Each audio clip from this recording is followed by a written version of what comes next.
Challenge મરદ માણસ મારી શકે, કોઈ દી બાયલા ચેલેન્જ ન મારી શકે યાર. ચેલેન્જ મારી એ રાકાનું કામ નથી, મરદનું કામ છે. ઈ ચેલેન્જ મારી શકે.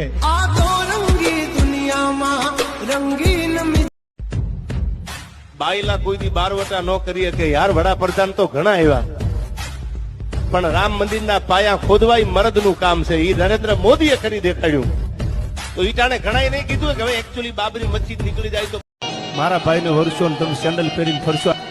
અમને ખબર જ હતી તારા ભાઈને વરવી એટલે અમારે ઉઘાડા પગે ફરવાના દી હતા. ભાઈ તમે મારા બેટા ગાડીઓ કોકની લઈને જોવા આવ્યા. ગામના પાદરમાં કૂતરે બળ કરી જાય છે, એમાં નવાઈની વાત ન હોય ભાઈ. પારક્યા પાદરમાં કોકના હિમાણામાં જઈને મૂછની માથે હાથ મૂકે ને એ મરદનો ફાડીઓ કહેવાય. આ પછી આવજે અમારા ગામમાં, અમે તમને જોઈ લઈશું. હવે ભાઈ તારા ગામ અને તમારી યાદ આવે તો મનોમન વાત કરું છું. તમારી યાદ આવે તો મનોમન વાત કરું છું. હું તો સાંભળું છું પણ હૃદયના ધબકાર બોલે છે.